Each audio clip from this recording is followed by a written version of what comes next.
قوی ترین مرد شاهنامه نه با شمشیر شکست خورد، نه با تیر.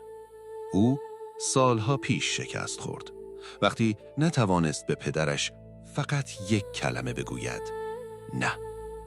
و این تراژدی اسفندیار است. تصور کنید انسانی باشید که هیچ تیغی بر بدنش کارگر نیست. تمام 7 خان را پشت سر گذاشته اید. دشمنان از نامتان به هراس می افتند. همه شما را نماد قدرت و پاکی می دانند.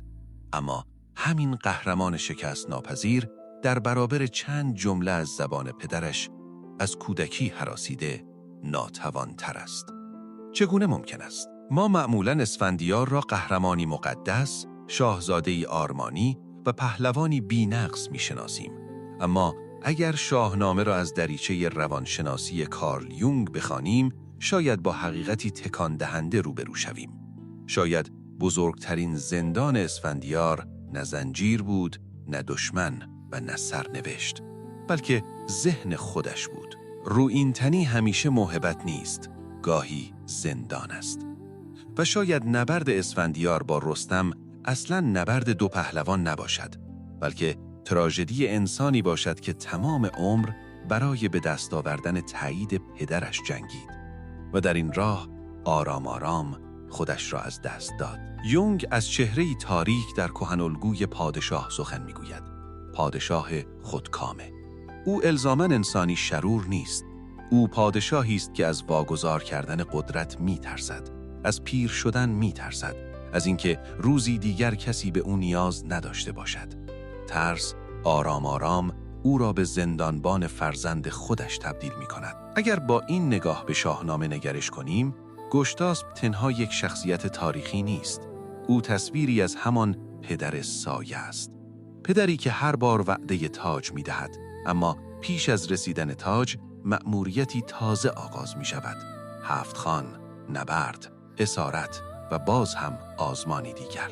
گویی پایان این راه هرگز قرار نیست فرا برسد. اما تراژدی واقعی رفتار گشتاسپ نیست. تراژدی آنجاست که اسفندیار هر بار دوباره زانو میزند. چرا؟ زیرا زنجیر او از آهن ساخته نشده است. زنجیر او از یک جمله ساخته شده است. جمله‌ای که بسیاری از ما نیز از کودکی بارها شنیده ایم.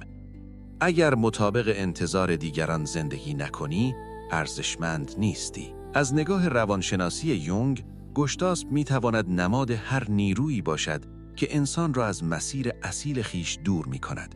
خواه یک پدر، خواه یک ساختار، خواه جامعه و خواه همان صدای سرزنشگری که سالهاست در درون خودمان حمل میکنیم. اسفندیار در بند گشتاسپ نبود. او در بند همان صدای درونی بود. صدایی که به او اجازه نمیداد تنها یک بار با آرامش و احترام بگوید: نه. اگر از شما بپرسند تنها نقطه ضعف اسفندیار کجاست، احتمالاً پاسخ می‌دهید چشمهایش. اما آیا این تنها یک جزئیات داستانی است یا فردوسی می‌خواهد رازی عمیق‌تر را با ما در میان بگذارد؟ از نگاه یک خوانش یونگی، چشم تنها عضوی برای دیدن جهان نیست. چشم نماد آگاهی است، نماد حقیقتی که جرأت نگاه کردن به او را داریم. رویینتنی به اسفندیار قدرت شگفت‌انگیزی بخشید، اما در همان حال چیزی را آرام آرام از او گرفت: انعطاف پذیری روان. کارل یونگ باور داشت هرگاه انسان بیش از اندازه با یک نقش یکی شود، آن نقش به زندان او تبدیل می شود. قهرمان، فرزند مطیع، سرباز بی خطا، مؤمن کامل. اینها در آغاز فضیلتند، اما اگر همه هویت انسان شوند، دیگر جایی برای حقیقت باقی نمی ماند. اسفندیار آنقدر در نقش فرزند کامل زندگی کرد که دیگر نتوانست از خود بپرسد: اگر پدرم اشتباه کند چه؟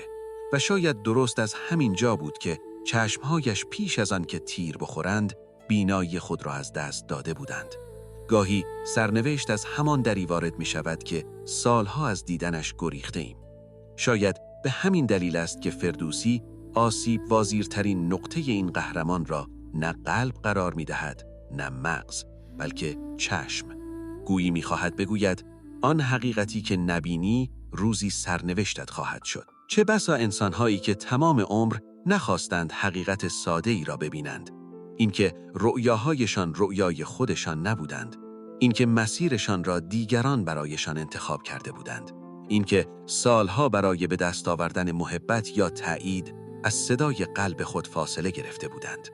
اسفندیار نیز شاید پیش از آن که تیر رستم به چشمهایش برسد، سالها بود که نگاه خود را از حقیقت برداشته بود و ناخودآگاه ما همیشه بهای حقیقتی را که انکار می‌کنیم از همان نقطه می‌گیرد که حاضر به دیدنش نیستیم. سالهاست این نبرد را نبرد دو پهلوان می‌دانیم، اما اگر شاهنامه را از دریچه روانشناختی بنگریم، شاید این میدان نبرد در حقیقت درون یک انسان برپا شده باشد.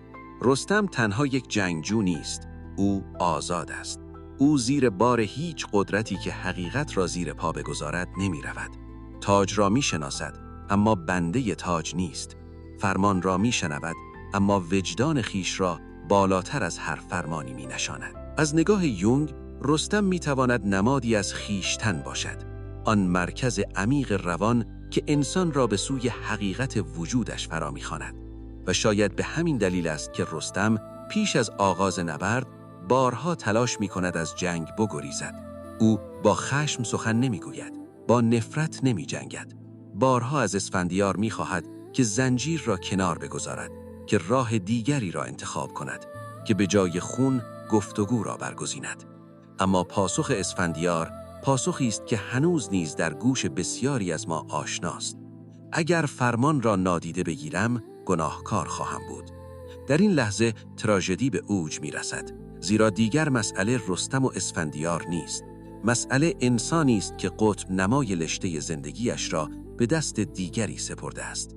انسانی که سالهاست به جای آن که از ندای درونش بپرسد چه چیزی درست است، تنها میپرسد دیگران چه از من میخواهند. کارل یونگ هشدار میدهد که خطرناکترین نوع اطاعت آن نیست که از ترس انجام میشود، بلکه اطاعتی است که انسان آن را فضیلت میپندارد. زیرا در آن لحظه زندان دیگر دیوار ندارد. زندان بخشی از شخصیت ما شده است. شاید بزرگترین اندوه اسفندیار نیز همین بود. او هرگز احساس نمی‌کرد اسیر است. گمان می‌کرد آزاد است، در حالی که تمام مسیر زندگیش را صدایی انتخاب کرده بود که از درون خودش برنخواسته بود. و سرانجام تیر رستم بدن او را شکافت، اما زخم واقعی سالها پیش در روح او نشسته بود. شاید بزرگترین تراژدی شاهنامه مرگ اسفندیار نباشد. شاید تراژدی واقعی این باشد که او هرگز فرصت نکرد خودش باشد. تمام عمر جنگید، پیروز شد، ستایش شد، اما هرگز از خود نپرسید آیا این راه انتخاب من بود؟ شاید بسیاری از ما نیز بدونه که بدانیم زرهی رو این بر تن داریم، زرهی که نامش را گذاشته ایم موفقیت، وظیفه، آبرو، کمال. از بیرون شکست ناپذیر به نظر می رسیم، اما از درون هنوز از یک چیز می ترسیم. اینکه اگر مطابق انتظار دیگران زندگی نکنیم، دیگر دوست داشتنی نباشیم. اسفندیار قربانی تیر رستم نشده است. او قربانی این باور شد که ارزش انسان تنها در اطاعت است. شاید به همین دلیل است که فردوسی داستان او را نه با پیروزی بلکه با اندوه به پایان می‌رساند. اندوه انسانی که همه چیز را به دست آورد بجز آزادی خیش. و شاید بزرگترین شجاعت زندگی نیز شکست دادن هزار دشمن نباشد. شاید شجاعت از همان لحظه آغاز شود که انسان با احترام اما با قاطعیت به آن صدایی که سالها او را از خودش دور کرده است بگوید نه. نه از سر خشم، نه از سر نافرمانی، بلکه از سر وفاداری به حقیقت وجود خیش. شاید آزادی شکستن زنجیرهایی نباشد که بر دست و پای ما بستند، بلکه شکستن زنجیرهایی باشد که سالهاست در ذهن ما زندگی می کنند. و شاید درست از همان لحظه سفر واقعی قهرمان آغاز شود. تا یک سفر تاریخی روانشناختی دیگر، مهر یارتان و فر ایزدی همراهتان. بدرود.